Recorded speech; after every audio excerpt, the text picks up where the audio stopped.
So may nag-request nga sa akin na gawan ko ng review itong loan application na to dahil mukhang maganda daw. At napag-alaman ko nga na dito ay 2 contact references lang ang kailangan, 0% ang processing fee, pwedeng mag-loan ng 18 years old pataas at may 4.7 na ratings. At pwede mong bayaran yung ilaloan mo dito ng 3 months, 6 months at hanggang 1 taon. So mukhang maganda kaya subukan natin. At pwede ka nga dito makapag-loan ng up to 25,000 pesos for first time user at pwedeng tumaas lalo na pagka good payer ka. So nakita nyo na yung mga magagandang ino-offer na to pero wag nyo munang ida-download. Ako muna ang magda-download sa inyo para makita nyo yung mga personal information na isi-share nyo. At kung talagang legit to at totoo lahat ng mga ino-offer nila. So panoorin nyo to hanggang dulo dahil ipapakita ko kung magkano talaga yung mare-receive nyo. Kung hanggang 12 months nga. At ang pinakamahalaga ay pagka hindi ka nakapagbayad or na-late ka ng pagbabayad ay nagpo-post kaya sila sa my Facebook gamit yung mga ID na ni-register nyo sa kanila. So lahat ng yan ay malalaman nyo kaya panoorin nyo yung buong video na to. Pero syempre bago ang lahat nga pala is kung ngayong araw ka na nangangailangan ng mauutangan online na may 0% interest ay pwede ka mamili dyan sa mga links na nilagay ko sa description box sa baba at sa may comment section. So nasubukan ko na rin yung mga yan at huwag nyo kalimutang basahin yung loan details bago kayo mag-confirm ng loan nyo. So syempre hindi mawawala ang GCash giveaway worth of 10,000. So worth of 1,000 pesos kada buwan yan. Para makasala is kailangan lagi kang updated sa mga ina-upload ko at huwag mo kalimutang i-PM ako sa Facebook page ko para maisalin na agad kita. Syempre kung bago ka pa lang dito is i-subscribe mo na yan at pindutin mo na din yung notification bell para lagi ka maging updated sa mga next uploads ko. So tara simulan na natin. So etong loan application yan na to ay ang Salmon Finance Made Simple. So ayan, Salmon loan application. Ito ay pwede sa my Play Store. At meron nga 4.7 na ratings. So, ayan nakalagay dito is 2 to 3 minutes lang ang approval. At regulated ng SEC at low interest rate daw. Lahat ng yan malalaman natin. Basta samahan nyo ako sa may buong video na to ng pagre-review ko. So, eto nga pala ay nireleased noong February 11, 2023. At kaka-update lang nito ng January 31, 2024. So, ayan na-install ko na nga at bago daw mag-continue is kailangan munang mag-agree dito sa may contacts saka device location. So, kailangan nilang ma-access yun bago makapag-proceed. So, okay, continue. At ayan, kiklik ko lang tong new customer. So, dito nga is, ayan, what is Salmon Credit? So, eto nga is, bibigyan ka nila ng credit limit at mas patataasin nila yun basta daw good payer ka. Walang annual fee at isang valid ID lang ang kailangan. So, okay, continue. At dito meron pa silang mga pahapyaw about dito sa may loan app nila. So, what can you do with your credit line?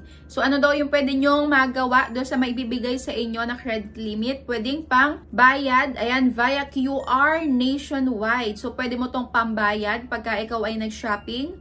Pang emergency fund, pang budget, pangbayad ng bills, monthly payments, at cash advance. So, pwede mo nga itong ma-withdraw. At malalaman natin yan kung saan pwedeng pumasok itong ilo-loan natin. Kung GCash ba or pwedeng sa may bangko lang. So, ayan, continue. At ilalagay ko na yung phone number ko dito para makapag-sign up na. At, syempre, hindi mawawala ang OTP. At, maggagawa din tayo ng password dito. So, dito is, kung ikaw ay naka-iOS or kung merong fingerprint dyan sa may phone mo, pwede kang gumamit na to. Para tuwing i-open mo yung application nila is mag-fingerprint ka lang. Ayan, i-scan mo lang fingerprint mo. At ako ay maybe later na lang. So, ito na yung unang sasagutan. Ayan, personal information. Sabihin mo lang yung first name mo, last name, saka email. At continue. Okay, so ito is bagong-bago sa akin kasi kailangan ay ma-click muna natin itong email verification na sinend sa may email na ni-register natin. Okay, sige. So, dito is yung ilalagay mo nga pala na email is kailangan na-access mo pa at alam mo yung password dahil, ayun, kailangan mong i-verify yung email mo. So, after nun is mag-automatic na to na magpo-proceed sa may next step. So, ayan, kagaya na to. Thank you. So, we successfully verified your email. So, continue na. Next na sasagutan is current address. Ayan, lagay mo lang yung province nyo, city, barangay, saka yung street name at house number. So, ayun, continue. At about current address details, yung kasalukuyan kung saan ka nakatira. So, ayan, type of housing, length of stay, gano'n ka nakatagal dyan, at housing situation. So, sa may type of housing, ayan yung pamimilian kung nakatira ka sa apartment, condo, house and lot, townhouse, or other. At kung gano'n katagal nga na nag-i-stay dyan, mamimili ka lang dyan. At next na is housing situation, kung ikaw ba yung owner niya, nagre-renta ka lang, or living with someone but not paying rent, or living with someone and helping with rent. Okay, continue. Tapos permanent address na. So dito is kung same lang naman daw yung kanina mo nilagay na address is i-click mo lang tong same as the current address. At mag-automatic na yan. At continue na. So mukhang mabilis tayong mayayari dito. Okay? So total amount of money you get in a month. So magkano daw yung nagiging pera mo sa isang buwan? Pwede kang maglagay dito ng I don't have monthly income. Kaso lang pagka kinlik mo to, baka hindi ka maaprubahan dahil ano yung pambabayad mo kung wala ka namang monthly income. So ayan, 20,000 pesos. Taasan nyo pa kung gusto nyo. At ano ang main source of income mo? So ayan, employer, freelancing, business, remittance. Okay, kung wala kang trabaho pero nakakatanggap ka ng remittance is pwede daw yon. Tapos, pension or retirement benefits. Okay, so pwede yon. And others. So, pag kaya rin mo mamili dyan is, ayan, employment details. Ito, information about your employer and work. So, dito is, I work abroad, OFW. So, kung hindi ka naman dito, kung hindi ka naman OFW is wag mo i-click to. Ilagay mo lang yung company name mo, industry, length of employment, at current job title. So, ayun. Kung ikaw ay hindi OFW, wag mong i-click yon. And continue. So, eto nga pala yung pamimilian sa my industry. Ayan, marami dyan. Hindi ko nababasahin. Pumili na lang kayo dyan. Or stop nyo itong video na to para mabasa nyo.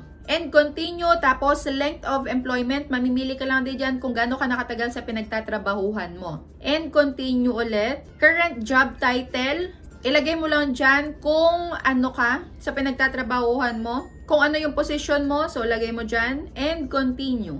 So next naman is work address na. Yung probinsya, city, barangay, saka street name. Pero I don't have an exact work address. Pwede nyo yung pindutin kung wala ka talagang eksaktong address ng iyong pinagtatrabahuhan. Tapos, continue. Okay, other source of income na. So, kung ikaw ay may part-time, is pwede mong ilagay dito kung ano yon. Aside daw sa may main job mo, is pwede mong ilagay. Ayan, sideline, business, remittance, retirement, at others. So, continue na. Okay, so ito na yung mga reference na sinasabi ko sa inyo. So, ito is co-worker lang. Magbigay ka ng contact number na isa ng co-worker mo, buong pangalan at saka yung role. Sa may role, ayan, kung HR ba, colleague, supervisor mo, CEO or owner ng company at others. At continue. Next naman is personal reference. So, ito is yung malapit sa'yo na pwede nilang tawagan at tanungin tungkol sa iyo. So, ayun, mobile number nila, lagay mo. Buong pangalan nila, saka yung kaano-ano mo sila. So, next na ay identity verification via face scan. So, magsa-selfie ka dito. Kailangan walang hats, walang mask, walang kahit anong nakatabing sa may mukha mo. At walang flash ang phone. So, ayun. Start face scan na. At okay na, face scan verified. So, next is continue. Okay, so dito pipili ka na ng ID na gusto mong picturean mamaya. Ayan, pwedeng driver's license, passport, postal, UMID, SSS, at PhilSys. So, ayan, picturean mo lang yung harapan ng ID mo, tapos submit. And next is, reviewin mo na ngayon yung information about sa may ID mo. Pagka daw may mali is, pwede mong baguhin dahil dapat daw is nakamatch yung info mo dito dun sa may ID. So, ayan, lalagay mo lang yung kung anong type ng ID, document number, tapos first name mo, middle, last name, saka citizenship. At pagkayari niyan is magka-countdown na sila. So, ayan, nire-review na nila yung application natin at magsasend sila ng notification about sa may resulta. So, maghintay tayo ng 2 minutes. Kaso lang dito is wala pang 2 minutes ay nakatanggap na ako ng resulta at ako ay, so ayun, ako nga ay na-reject dito. So, siguro ay may factor din na weekend kasi ako nag-apply ng loan dito. So, wala kayang nag-a-approve nun. at nagre-review ng application during weekends. So, ayun, na-reject ako dito. Pero, syempre, hindi ako matatahimik hanggat di ko nalalaman kung legit ba talaga to. Kaya ako ay nag-research. So, ayan, meron dito ang Salmon Philippines. So, ayan, sabi ko nga, yes, bakit ako na-reject? So, wala naman sila ditong binigay na dahilan sa akin.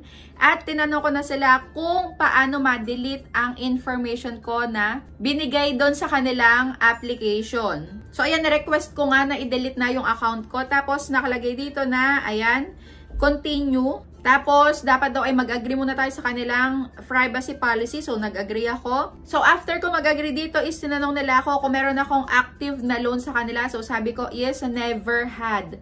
And next, may I please have your name? So, binigay ko yung pangalan ko. Tapos, choose options. May lumabas dyan na pamimilian. Tapos, nilagay ko or kinlik ko yung delete account. At nakalagay dito is, ayan, hindi nila daw mabubura ang information na i-share natin sa kanila.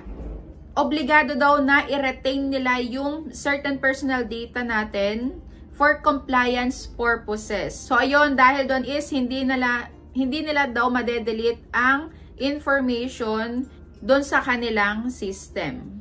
So, ayun, pahirapan yung pag-delete dito ng account. At syempre, nagbasa-basa din ako dun sa may Play Store nga. Dun sa may ratings, kung talagang mataas ba, talagang legit nga ba, or mga positive yung review ng mga nakagamit. So, eto na nga at napag-alaman ko. Sabi dito is, akala nila ay fast process, pero na-stuck na sila sa may we are verifying. So, ayun, hanggang sa 5 minutes na ang nakalagpas ay wala pa rin daw silang resultang natanggap. At next naman is, kagaya ko, ayan, sabi nga daw is, dun sa may ads, mabilis nga daw ang process. Pero, after daw niyang maipasa lahat ng mga hininging information, ay rejected naman pala. At eto pa ang pinakamatindi, if there is 0, I will rate it to 0. So, ayun, useless daw at scam, wag daw i-download, kukolektahin lang yung information, at hindi ka daw nila i-allow na i-delete yung mga information na yon after mong ma-reject, which is true naman talaga. So, natutuwa din ako sa may ibang loan application na mayroong feature na delete account, kaso lang yung iba nga ay wala. So, ayan, nag-request na daw siya na mag-delete ng account, pero wala daw nagre-respond hanggang sa nag-intay siya ng kinabukasan. So, ayun, pagka daw hindi pa na-delete is ire-report na siya sa may cybercrime and anti-fraud. So, ire-report na daw niya itong loan application na to. So, dito nakalagay is nag-reply. Ayan. So, regarding daw sa may pagbura ng information is we close unverified or rejected accounts within 30 days. So, ayun naman pala ang sagot. So, buburahin din naman pala nila yon after 30 days. So, within 30 days. Pero, ang personal data is naka-archive for 10 years. After which, it is securely deleted or anonymized. So, ito na yung pinaka-last, auto-reject daw. So, the best, pero pagka magpapadelete ng account is pahirapan dahil wala naman masagot sa may messenger. Saka, sana nagbigay na lang kayo ng email at doon mag-send ng request. So, ayun, mas matagal pa daw yung paglalagay ng info kaysa sa may pag-reject nyo. So, ayun, wag daw install. So, itong Salmon nga pala is napag-alaman kong hindi siya loan application. So, ito ay nagbibigay ng credit line. At pwede kang makapangutang ng up to 25,000 pesos. So, para siyang home credit. At chinek ko kung meron din tong application sa my App Store at meron din. So, meron tong 4.8 na ratings. So, dito is, meron silang example na computation. So, if your interest rate is 6%, you spend 10,000 and want to repay it over 6 months. So, ayun, yung monthly payment daw sa may 10,000 pesos ay 2,034. So, sa loob ng 6 months, ganun ang babayaran mo. So, ang kabuuan ay 12,201.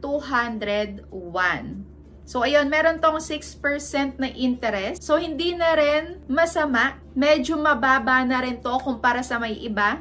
At pwede nyo ding i-consider at i-try.